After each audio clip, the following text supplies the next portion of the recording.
What I want to talk about today is some things that my experience. I spent the last 30 odd years working in Port Phillip Bay one way and another, and this is some of the stuff that I've learnt over those years. So Port Phillip Bay is fairly shallow body of water. This is the city of Melbourne up here, Geelong, and all of that bay has one very small entrance down the bottom, and that becomes very significant as we go along. There's about between 4 and 5 million people live around it, and Melbourne Port, which is up here, is Australia's largest container port. More containers go in and out through Melbourne than any other port in Australia. It's the navigation chart for Port Phillip Bay. The dark blue is water that is less than 5 metres deep. There is a small blue line in here which is 2 metres. So all of this part is very, very shallow, and a lot of it dries at low tide. The light blue is 10 metres. The significance of that is that a large container ship needs at least 14 metres of water to float, and another 1.5 metres under that to be safe. So none of this is of any use for large ships. The only way they can get into the port is to come through this channel down in the bottom end. This is what that looks like, a close-up of that channel. It's not very wide. Down here it's only between 250 to 300 metres wide. And when you think that a container ship is 40 to 50 metres wide, it's quite tight. In parts of that channel they can have 2 ships going in opposite directions, so the channel is a very significant limit to ships getting in and out of Melbourne. Ships have to come in through the entrance, make a right turn, and then find their way down this channel, which is not straight. They have to turn, so it's not a set and forget type entrance. All along this channel you can see these little purple teardrops. Each of those is a navigation light, and each of them has a different characteristic, a different colour, a different flash rate, and so on. And that's what we want to have a look at. So there's a huge number of lights, and this is the navigation chart. For each light there's a little code, if you like, alongside it, which tells you what that light's characteristics are. So you can see a light, you can work out where you are just from the characteristics of the lights. And that becomes extremely important, especially if you're in a small ship without radar or something like that. I'm just going to enlarge the entrance to South Channel through this bit. So this is the channel. These lines mark the edge of the navigation channel. This one is called the South Channel Entrance Beacon, and there's one up here which is called the Pope's Eye. There's a long story about why it's called that, but there you are. The words here describe what the light looks like. So this one, if you can read it, says VQ6 plus LFL 10 seconds. So that has a very quick flash, 6 times very quick flashes, and then one long flash, and that's repeated every 10 seconds. The one down on the other side at the South Channel Entrance Beacon just flashes quickly all the time. So you've got these 2 lights, and you've got to get your ship between those. Underneath the beacon down here, you probably can't read it, there's a B and a Y. That tells us that that beacon has got a black section over a yellow section. On the other side, it's YB. It's the other way up. The yellow's on the top. They use yellow and black because the black will show up against the sky and the yellow will show up against the sea. So depending on how high you are off the water, you can always pick up the beacon. And it's interesting, in the days when crayfishermen used marker buoys for their crayfish pots, they would always put a yellow and a black flag on their bamboo marker poles because they could see it in different lighting conditions. The next pair of beacons, so you come through that one, this one's labelled number 1 and number 2. This one is green and this one is red. This one flashes, 3 flashes every 3 seconds. This one flashes green every 3 seconds. The next pair have a different flash rate. They're every 5 seconds. So all the pairs of beacons have the same flash signature but different colours as you go along the channel. And as you go into a port, all the beacons on your left-hand side as you're going in will be red.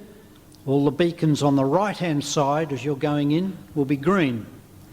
And if you think about the navigation lights, the left-hand side of a ship has a port. This is the port side. The light is red.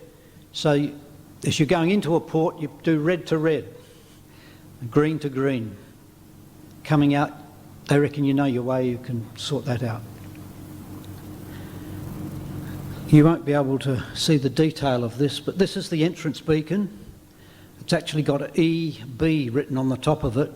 So there's a big black screen and a big yellow screen. The one on the other side's the other way up. The light's up on the top of that. There's a solar panel to run everything. This is number 2 beacon. So that's on the northern side of the channel. It has a square top mark. The green one, number 1, has a triangle top mark. So even if all you can see is the shadow of the outline of the, you can tell whether it's the port or starboard channel marker. Again, the whole beacon is painted red or green. So there's a whole lot of information in each of these beacons, but you need that to know exactly where you are. And you need the chart. The chart's got all the details of each of these lights on it, each of the beacons, the colour. It's the instruction manual for getting in and out of the port. You can coming in at night, you can use the lights. Coming in during the day, you use the colour, the top marks, and so on. And it's worth mentioning that at high tide, you can't see the channel apart from the beacons. It's just water. Some of that water is only 1 metre deep. Some of that water is 20 metres deep. So depending on how much your ship needs to float, you've got to be in the right place. At the other end of South Channel, there are still beacons in pairs, but there's a whole lot of extra beacons. I won't worry about all of those, but this one's flashing 3 flashes, green every 10 seconds, and a green beacon. On the other side is a red beacon, 3 flashes, red every 10 seconds. Again, they're matched on either side so you can work out where you are. This one's 4 flashes every 12 seconds and so on. There's another light up here. They just says that flashes every 6 seconds. But it tells us that 11M says it's visible for 11 miles, 11 nautical miles. That's a much more powerful light than the ones where they don't specify that distance. So this is not one of the channel markers, but it's effectively a lighthouse to mark the end of the channel. If you're a ship coming down from Melbourne heading for the South Channel, this is the light you can see from a long distance and you can aim at to make sure you get to the end of the channel. And there's a whole lot of little lights along the coast, on the jetties and so on. This is that lighthouse, if you like, at the end of South Channel. It's called Hovell Pile. This is the light. It's a fairly big one up on the top. There's a whole lot of solar panels that run it. There are anemometers measuring the wind. There's a tide gauge measuring the water level. These ships are getting so close to the bottom that if they don't get the time of the tide right, they won't be able to get in and out. So they need to know what the water level is. They don't just rely on the tide tables. All of this information is radioed ashore. For those that know this part of Port Phillip or Mornington Peninsula, that's Arthur's Seat in the background. you might be able to see there's a whole lot of cormorants, pied cormorants sitting on there. They eat fish, and when it rains you can smell this a mile away. Lots of guano. After you round Hovel Pile, you sail up the centre of the bay. There are no markers up here until you get to Fortner Beacon, which I think is this one. And that's also one of these long-range lights, a high light. Then you've got another channel, again with paired markers up, and you go into the Port of Melbourne, to the container port, or up to Station Pier, where the ferry to Tasmania leaves from, or used to leave from. I think it's going out of Geelong now. This is the high-pressure gas pipeline from Gippsland into the oil and gas terminal in here. That's marked on the navigation chart because they don't want ships dropping anchors. And it happened, I think, about 5 years ago. Ships are supposed to anchor over here in these anchorages, but a ship drifted and its anchor snagged the gas pipeline. They shut the pipeline down, there's an emergency, they go down, inspect the pipeline and so on. But all of that information is on a navigation chart. So that's the north of the bay. We'll go back and have a look at the entrance to Port Phillip. This is a sort of a semi-3D picture of what that looks like. Most of the entrance is pretty shallow. The reds and yellows are less than about 10 metres. So most of the entrance, it's about 5 kilometres across the entrance. Most of the entrance is too shallow for ships to get in. But there's this channel through here. This is 17.1 metres below low water. This is the channel that the ships have to come in. And that's, again, 250, 300 metres wide. So the ships have to navigate very carefully to get in through that. Then there's a series of other channels that have been surveyed on either side, which smaller ships, ferries, for example, would probably come down one of these to keep this channel open for big ships. Point Lonsdale. Pastor Jack Clay had a boarding house up here somewhere, for those that like trivia. And this is Queenscliff, Shortland Bluff in Queenscliff. Just to emphasise how narrow that entrance is, this canyon through here is 100 metres deep.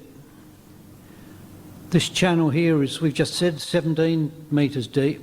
There's a vertical wall across here, and the divers tell me that it's better than the barrier reef. There's so much water going through, so much nutrients in the water, that there are sponges and corals and all sorts of things, temperate water corals growing on that wall. The problem is you can only get at it for about half an hour every tide at slack water. Otherwise the currents are too strong. You can see the dredged channel. These nice clean lines aren't natural. That's been dredged. You can get from Point Nepean to Point Lonsdale in water less than 15 metres deep, apart from this little bit across the channel. It's an amazing barrier to water getting in and out of Port Phillip. Ships coming in have to get over this is known as Rip Bank, over that bank, across Nepean Bank, and then turn to go down South Channel. If they keep going, they land on the rocks. The Rip has very strong currents. The tidal currents in and out, they can exceed 6 knots. So what's 6 knots? Well, if you're watching the Olympics, the champion swimmers in the Olympics will swim 100 metres in 50 seconds. So they're swimming 2 metres a second. 2 metres a second is 4 knots. So these tidal currents are about half as strong again as the speed of an Olympic swimmer swimming 100 metres. So they're very strong currents. And the significance of that, apart from the fact it makes navigation for ships very tricky, is that that's faster than the waves that are coming in from Bass Strait are moving. So if you imagine the water's coming out and the waves are coming in, The waves will come in, the water's going out faster than the waves can come in. The waves have got to do something, and what they do is stand up and break. It's exactly the same as waves coming onto a beach. So that's what's happening here. This is a nice sunny afternoon with a strong ebb tide, water flowing out. This is those sea breeze waves breaking where that current is strongest. And if you're in a small boat, this is extraordinarily dangerous. And even big boats, they've had people killed up on the foredeck of a ship. It's gone up and dropped into the trough between a couple of these waves and hasn't been able to lift before the water broke over the bow of the ship. And they've had seamen lost just because of the force of the water. So it can be an incredibly dangerous place. This is shallow water here where the waves are breaking. This little thing's a ship. Big ship that's just come out. He came out, went down that channel, and you probably can just see a little white thing at the back of that ship. That's the pilot boat. He's just picked up the ship's pilot. So the ship's pilots climb down the side of the ship on a rope ladder onto this little boat alongside the ship. Pretty hairy operation, but they reckon that's the safest way of doing it. They've tried helicopters and all sorts of things, but they still use a rope ladder transfer. So here's the navigation chart of Port Phillip Heads. The contours here just indicate the water depths around the canyon. The shipping channels are marked, and down each one of those shipping channels there's a line, and it tells you down here, it says something like Highlight and Murray Tower or something like that. What that's telling you is which lights on this headland you have to line up to make sure you stay in that channel. For each of the channels there's a different set of lights, but all of those lights will have their own light characteristics. Just to simplify that, we've gone to a slightly simpler version of it. So at the back there's a thing called the highlight, which says that's flashing, occulting, white, 11 seconds, 43 metres high, visible for 14 nautical miles. So that's a steady light that just dims and then comes back again once every 15 seconds. So you line up that light with one of these lights at the front to get into the right shipping channel. This diagram's taken from a yachting thing, and they're just telling the the yachtsmen, not to get entangled up with the big ships. Stay out of the main shipping channel. There's another channel that comes in here. There's a beacon. If you've been to this part of the world, there's a great big wooden triangle on the beach, or just above the beach, and another one on the hill way up the back. That allows fishing boats to come in until they get onto this channel. The other side is Point Lonsdale Lighthouse, and we'll look at that in a bit more detail later, but that one has long flashes, 2 long flashes, white and red, every 15 seconds, and is 37 metres high and the range of 12 or 10 nautical miles, depending whether it's the white light or the red light, because the red filter takes some of the light out. We'll look at that in a bit more detail later. So this is those lights on Shortland Bluff. That's the highlight. That's this one. It's a black tower. And then there's a range of towers. The central one's actually a lighthouse, what we call a conventional lighthouse. And that's white. The one at the back is black. So the main shipping channel lines up the white lighthouse and the black lighthouse. And they're different heights, so you can make sure you're lined up. But there's then also these other towers. There's one there, and there. And these have got big screens on them, so they're visible from sea. And you line up. Depending on which channel you want to get on, you have to know the characteristics of each of these lights, which are all there, and you get onto the correct. It's interesting that as you come in on the main channel, if you diverge off that channel to the left, you see a red light, the equivalent of a red beacon. You've got to get back. On the other side's a green light, again marking the edges of the channel with the red and green lights. Point Lonsdale Light, it's known as a landfall light. This could be the first light that a ship sees. It probably wouldn't be these days because they'll come in through Cape Otway, the lighthouse around Apollo Bay. That's the southern corner of Victoria in this part of the world.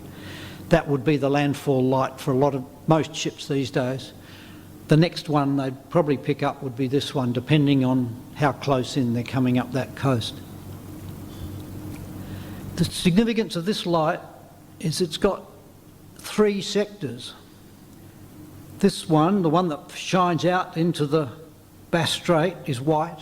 The light is white. It's got the same characteristics, but it's white. This bit here is red, the very narrow white section.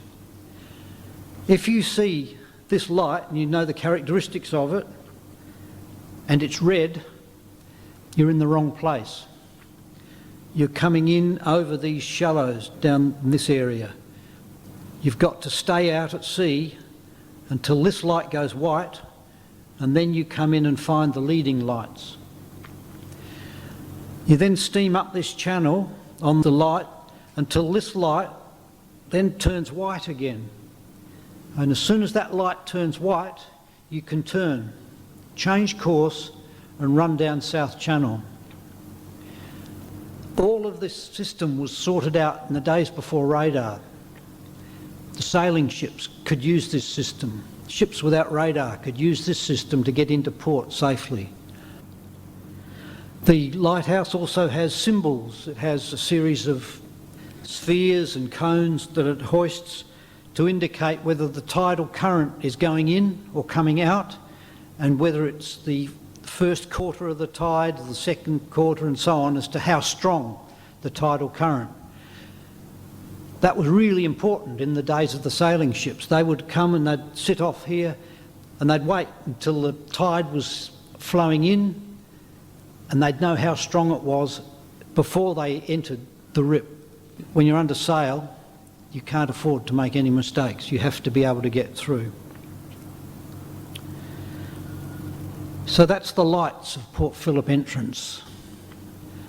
What's the point of all of this, apart from being a bit of fun? Well, I think we can look at it in 2 ways. We as Christians are like ships trying to navigate our way from the sea, the world, the open ocean, safely into harbour.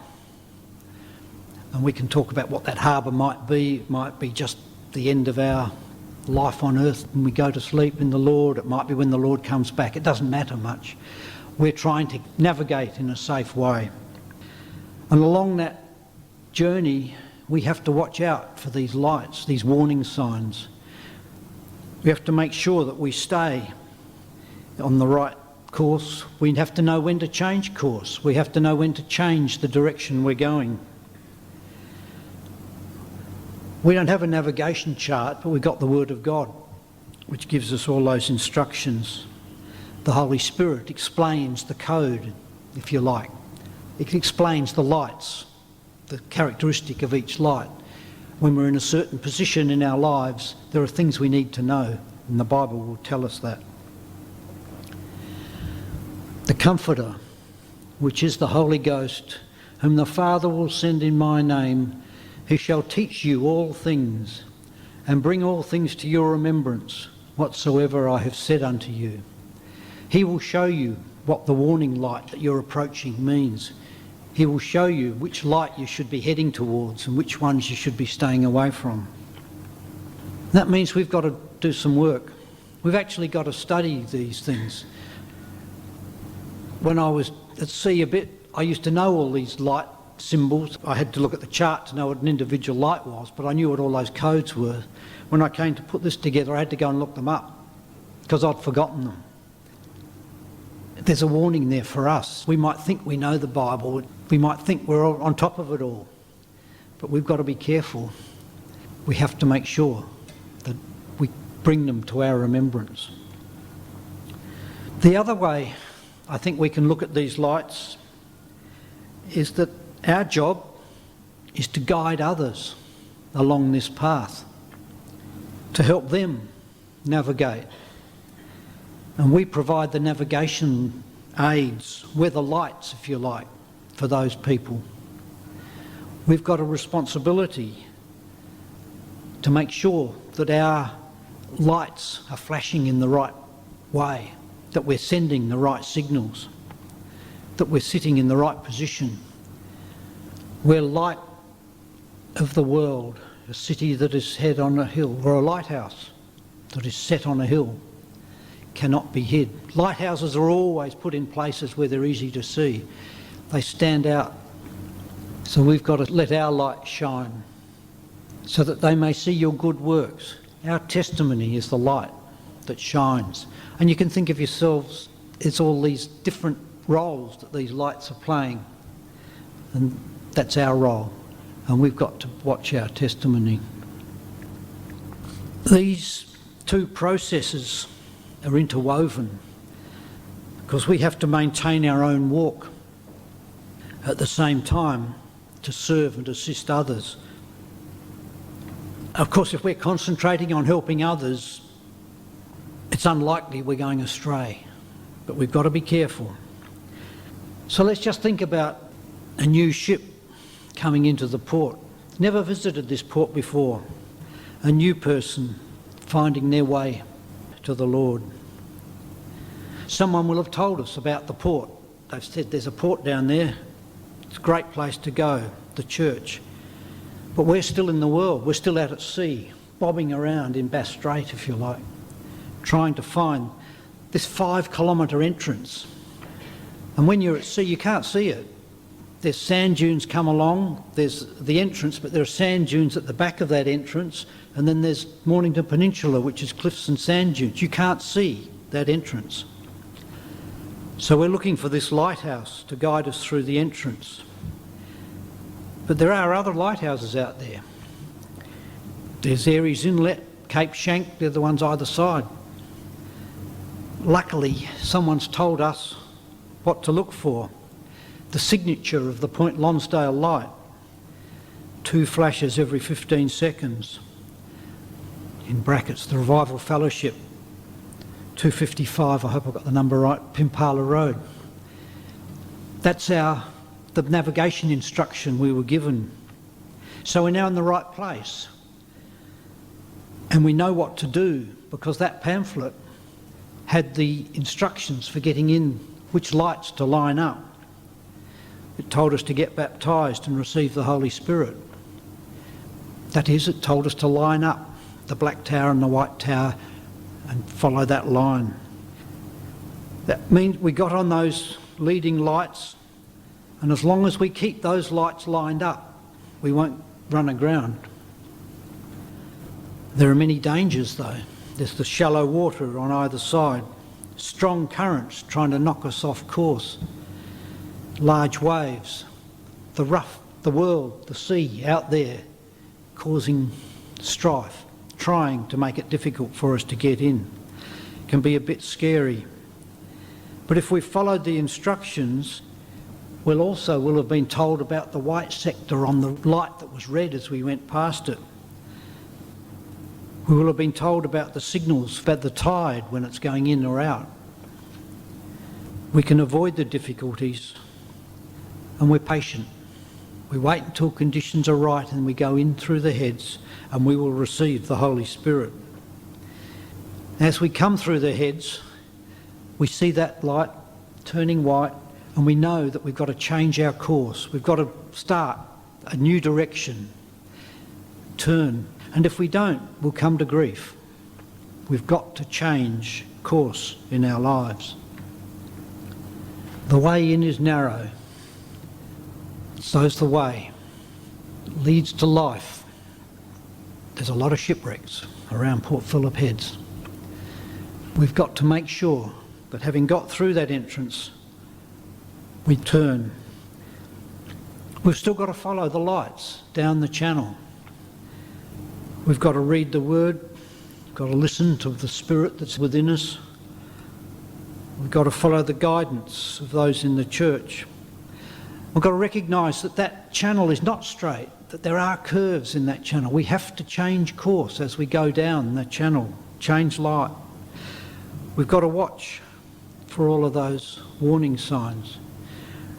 We'll probably be followed up, go to a basics night or whatever it is. Be encouraged to come along to meetings to learn more about the instruction manual.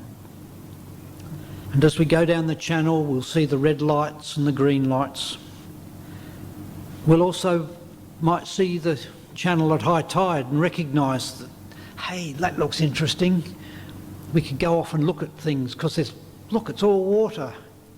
But there are dangers lurking underneath. There isn't very much water if you're trying to stay in the channel. It's too easy to go to sleep, stop paying attention, run off course and get stranded on a bank. And in fact, some years ago, a large container ship was steaming down South Channel using its autopilot. I mean, that's how they steer these. Someone doesn't sit there and steer all the time. An autopilot was running it down. What no one was aware of was that that ship was slightly out of balance, and in order to keep it on a straight course, the autopilot had the rudder constantly set very slightly to one side, all the way from the previous port. They just hadn't realised. They just dialed the course and the autopilot kept the ship on that course. And at some point down the passage, the ship's pilot, wanted to make a small correction because there's a small curve in the channel. So the helmsman switched off the autopilot to make the change in course manually. He moved the rudder to where the pilot wanted it, and the out of balance ship turned in an unexpected way because the autopilot was no longer making the correction, and before anyone realised it, he was parked on a sandbank, which is very embarrassing for a very large ship because it's very obvious and it's a lovely picture on the front page of the newspaper next day, because he has to sit there until the next high tide, until they can get tugs and things to get him off. Luckily there was no damage. He just rode up on the sandbank. We always need to be watching. Make sure we're on course and in the narrow channel, because it doesn't take long to run aground. Following the channel markers, the ship will get to the end of the marked channel and have to turn into the bay. And it's interesting, on the chart, that's known as the fairway. Once they come around Hovel Pile, and they just set course for the next beacon. But they've got to be able to get around that corner. Their steering gear has to be working, the ship has to be going at the right speed. Because if it isn't, it'll miss that corner and go sail on into the shallow water. And again, that's happened before as well. Ships have got to the end of the channel and found that for some reason their steering gear's failed or something's gone wrong, and they haven't been able to get around the corner, and they too gone on until either their anchor or the seabed stops them. And once we turn, there are no channel markers. We're just in what appears to be open water, and we just have to rely on our knowledge and our faith that if we stay on this course, we're going to get to the next beacon. This is like us depending on our knowledge of the scriptures to navigate the events that come to us. It might be a time out of fellowship, away on holiday or something, or it might just be between meetings when we have some tricky or difficult problem crops up. But we've just got to be alert, maintain our heading in the knowledge that we have got of the scriptures and the knowledge that there is a beacon there. And as long as we keep going and keep faith, that beacon will turn up and we enter the next channel and life goes on. And all through this trip, we've been relying on the navigation beacons and the instructions and the information on the chart. There's a huge amount of information in these charts and they're kept up to date. These days it's electronic, but traditionally a ship would have a whole cabinet full of navigation charts. And this is where us as those navigation beacons becomes important. We're the ones sending the signals to these new ships. We're the ones guiding them down this narrow way. It's our testimony by reading the word and passing that on to others. The Bible's got all the sailing instructions for the journey of life. Thy word is a lamp unto my feet, and a light unto my path. As well as staying on course ourselves, we have to guide others. Our testimony is the light we shine to the world, and it's this will attract those that are at sea. That lighthouse at Point Lonsdale, we've got to be that beacon. We are the light of the world. We've seen these scriptures already. A city that's set on a hill cannot be hid. Let your light so shine before men that they may see your good works and glorify your Father, which is in heaven.